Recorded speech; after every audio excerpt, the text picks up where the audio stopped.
11 मई 2023 को chief justice DY Chandrachud के द्वारा हेड की गई सुप्रीम कोर्ट के 5 जजेस की बेंच एक फैसला सुनाती है। ये हिस्टोरिक फैसला दिल्ली गवर्नमेंट के फेवर में लिया गया था, जिसके बाद सबको उम्मीद थी कि पिछले 10 साल से चला आ रहा ये डिस्प्यूट आखिरकार सॉल्व कर दिया जाएगा। मगर इस डिसीजन के एक हफ्ते बाद ही 19 मई को सेंटर में बैठी बीजेपी गवर्नमेंट एक ऐसा ऑर्डिनेंस पास करती है जिसके बाद सिर्फ दिल्ली गवर्नमेंट ही नहीं बल्कि पूरा ऑपोजिशन हिल जाता है।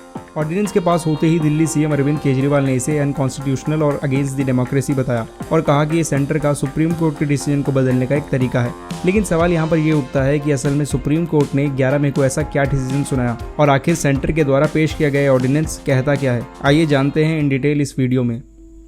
दोस्तों, प्रेजेंट के समय पर इंडिया में टोटल 28 स्टेट्स हैं और हर एक स्टेट के पास अपनी एक लेजिस्लेटिव असेंबली यानी विधानसभा होती है, जिसका काम एजुकेशन, हेल्थ केयर और इंफ्रास्ट्रक्चर जैसी फील्ड्स में पॉलिसीज और लॉ बनाने का होता है। लेकिन वहीं दूसरी ओर भारत में 8 यूनियन टेरिटरीज भी हैं, जिनमें कानून बनाने का काम विधानसभा नहीं बल्कि पार्लियामेंट करती है। एक्चुअली आर्टिकल 239 के अकॉर्डिंग सभी यूनियन टेरिटरीज को प्रेसिडेंट के एक रिप्रेजेंटेटिव द्वारा गवर्न किया जाता है, जिसे उस यूटी का लेफ्टिनेंट गवर्नर भी कहते हैं। इन सभी यूनियन टेरिटरीज में से एक इंडिया की कैपिटल दिल्ली भी है। लेकिन साल 1991 में इंडियन कॉन्स्टिट्यूशन के अंदर 69 अमेंडमेंट कर आर्टिकल 239AA को इंट्रोड्यूस किया गया, जिसके अकॉर्डिंग अब national capital territory of Delhi के अंदर लेजिस्लेटिव असेंबली बनाने की बात की, बावजूद इसके कि वो एक यूनियन टेरिटरी थी। इस आर्टिकल में बताया गया कि अब नेशनल कैपिटल रीजन में लेजिस्लेटिव असेंबली खुद नए कानून बना सकती है। हालांकि पब्लिक ऑर्डर, पुलिस और लैंड मैटर जैसे एरियाज अभी भी लेफ्टिनेंट गवर्नर के पास ही रहेंगे। इसी आर्टिकल 239AA को दिल्ली का स्पेशल स्टेटस भी कहा जाता है, जिसके बाद से ही दिल्ली गवर्नमेंट और लेफ्टिनेंट गवर्नर के बीच पावर का डिवीजन शुरू हो चुका था।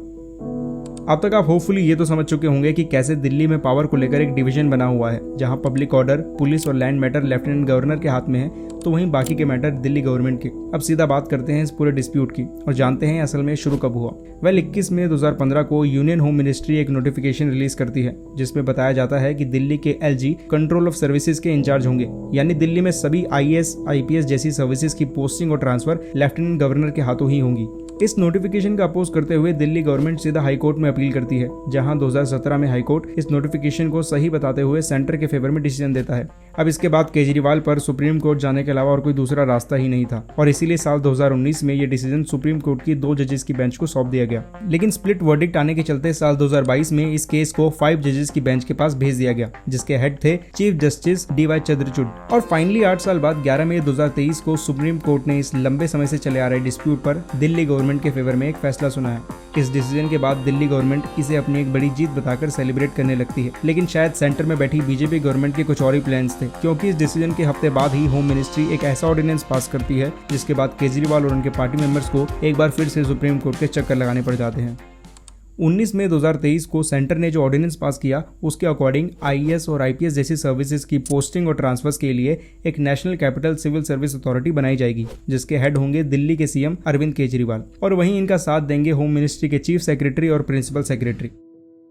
लेकिन जब इस अथॉरिटी के हेड ही CM केजरीवाल हैं, तो फिर वो इसका अपोज क्यों कर रहे हैं? वेल, ऐसा इसलिए क्योंकि इस अथॉरिटी को अपने डिसीजन लेने के बाद दिल्ली के LG को रिपोर्ट करना होगा और अगर LG इस डिसीजन से सहमत नहीं होते हैं तो वो इसे रिजेक्ट कर खुद ही अपना फाइनल डिसीजन भी दे सकते हैं। यानी सीधे तौर पर कहा जाए तो सर्विसेज की पावर अब एक बार फिर से दिल्ली के लेफ्टिनेंट गवर्नर के पास आ चुकी है, बजाय सुप्रीम कोर्ट के फैसले के।